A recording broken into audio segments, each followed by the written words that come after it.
So part 6. So there's certain times of year you can hunt, like September, for instance.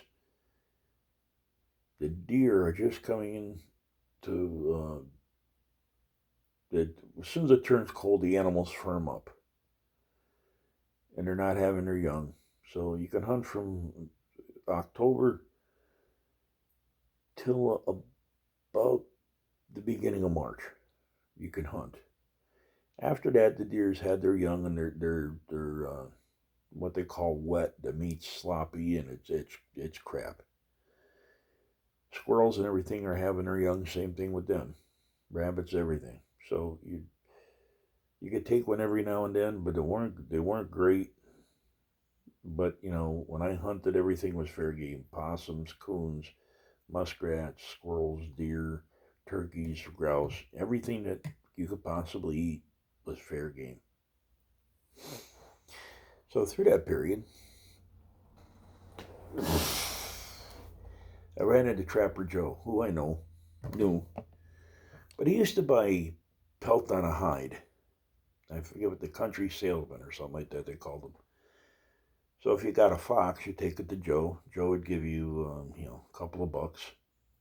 And so I had a fur and trapping thing going because I was trapping them, not only hunting them.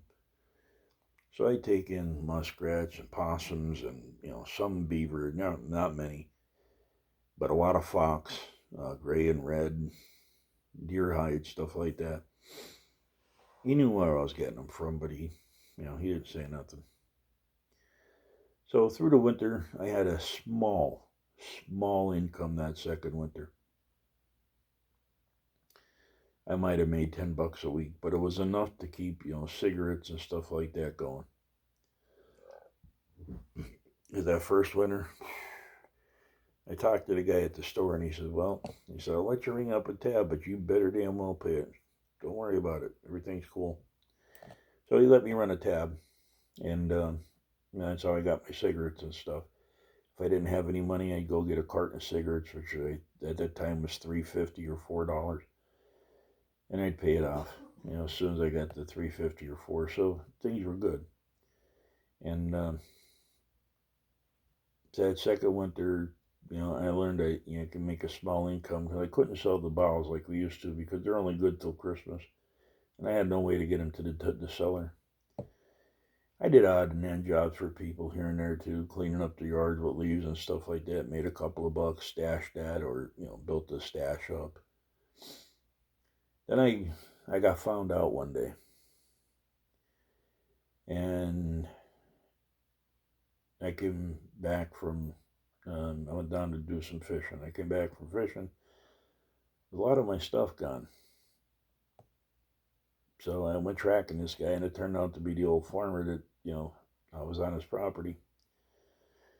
So I was like, okay, I know what this guy is like. So I moved my entire camp up to what I used to call Camp 4 on the mountain. It was right next to a waterfall on Mount Cobb. And I talked to him. He gave me some of my stuff back, but not all of it, because he said he didn't take it, and I knew he did. So, but I got my knife back. I got my rifle back. I got my pot set. But there was some other stuff, cash and stuff I had hidden away, cigarettes, stuff like that I didn't get. So I was like, all right.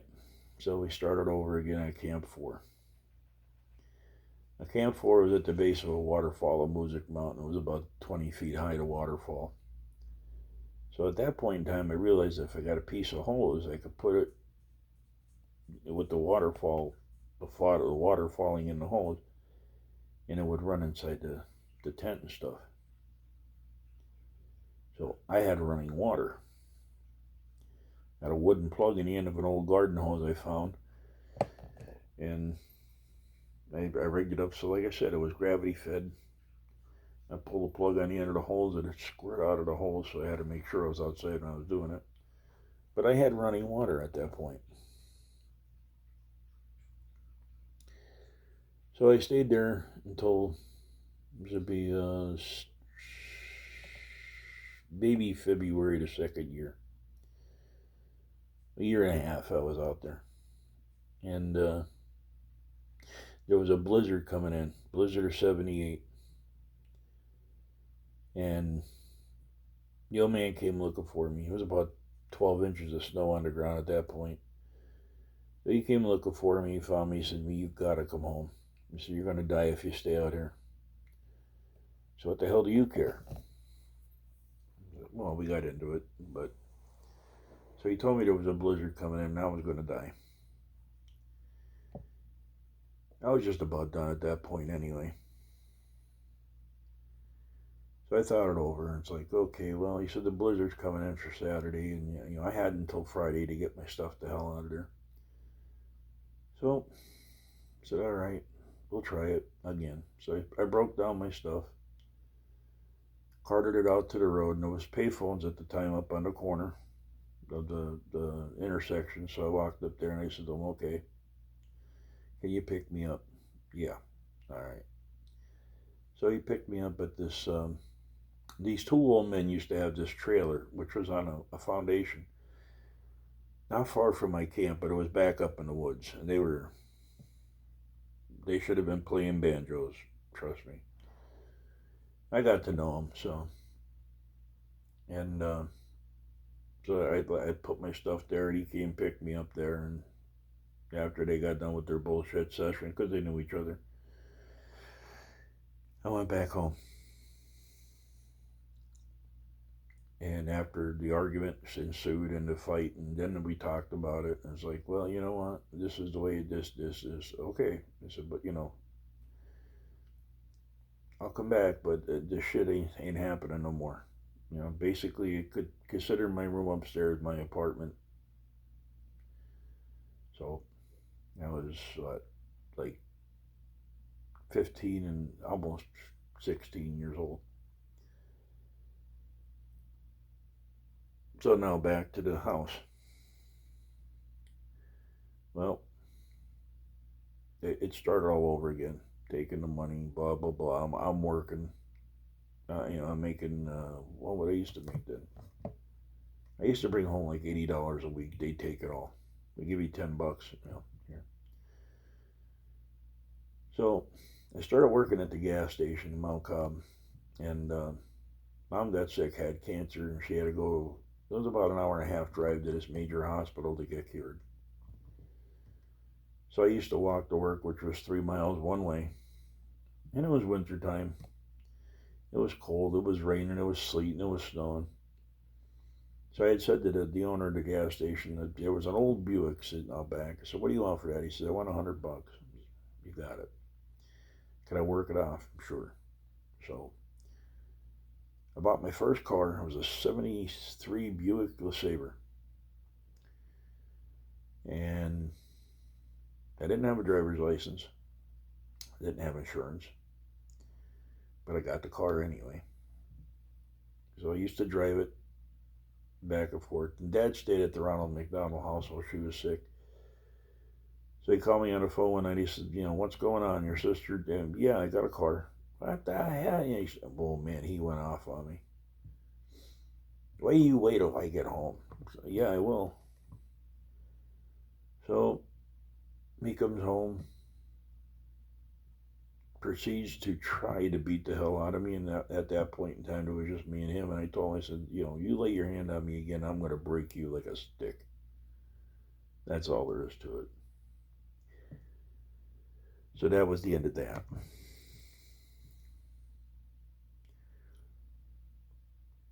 So to fill in the gaps, that year when I was 13, it was, again, drunk, no Christmas tree, no Christmas presents. I didn't get a Christmas present for like 4 years. No Christmas trees, no Christmas dinners, nothing like that. And so supper, mom would make a pork chop and throw it on a plate, say, "Here, eat bread, fill up." Or it was normally fish that we caught, or squirrels or whatever. But she threw it on a plate and said, "Here, here's bread, fill up." And it got quite hairy. So I was talking to this friend of mine. He said to me, "I'm going in the Job Corps." I don't know what that is. Well, you go there and they pay you, and you get training, and about, oh, I went, damn, how do you do this? Took me out and sent me, I went to the recruiter. So I got in the Job Corps. I went to a place called Red Rock. It's right here in Pennsylvania. It was an old Air Force base. So Red Rock was 95% criminal. 95% of the kids, and they were in there from kids from across the state because they were juvenile delinquents. I didn't know this. So I get to the Job Corps. Now you can quit anytime you want. All right, so I went in for heavy equipment operation. When I got there, they had a backhoe that didn't run. This, that. So what do you? Well, heavy equipment operations now landscaping. I used to do that. I used to cut grass and stuff for a guy. It's like, well, damn. Okay. So all they had was a pick and a shovel and a rake and stuff. So I was like, oh, this is Mickey Mouse bullshit. So I went over. I seen the on base recruiter, and he said to me, "Well, if you want to switch your MOS, you can." I said, "Okay." So I became an auto mechanic, an actually certified auto mechanic. I had my license, my degree, everything. So that was a 3-month course. So during that 3 months time, I got arrested for attempted murder, got in 4 fights, this, that, and the other thing. It finally got to the point where I couldn't live anymore. I stayed the winter. Winter in Red Rock, if it's 30 degrees in the valley, it's way below zero on that mountain.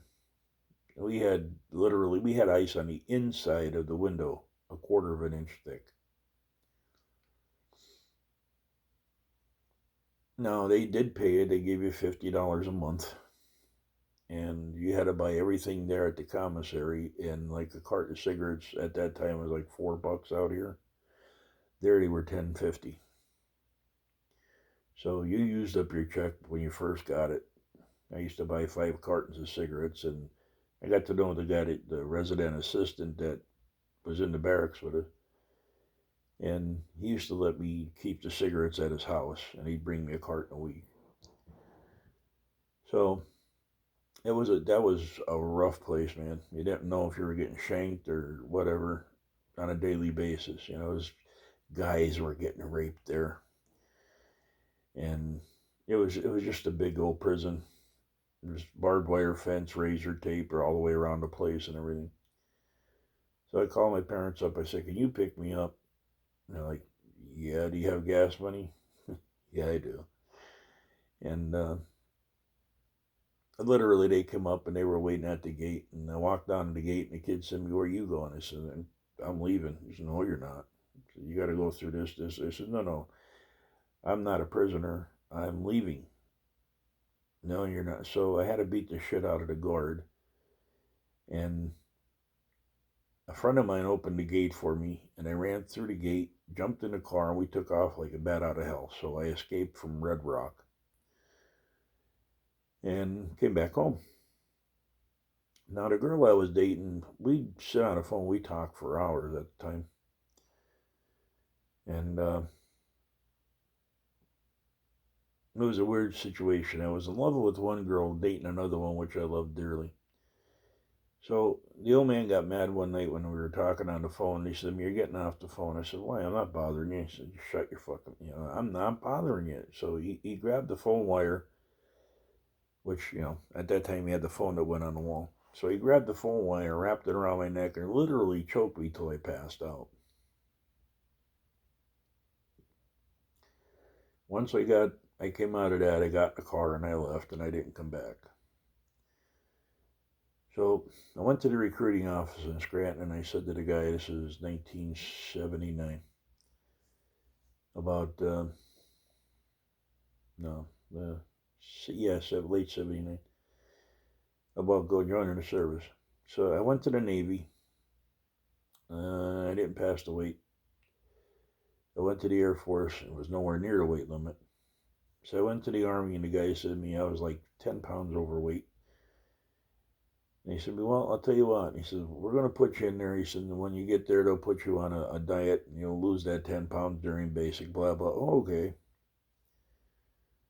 So that didn't pan out. Now, just bear with me, because I know a lot of guys know, and I'm a vet. I was in this, but that area didn't pan out. Now, in between there, between 13 and 17, we'll cover on part 7.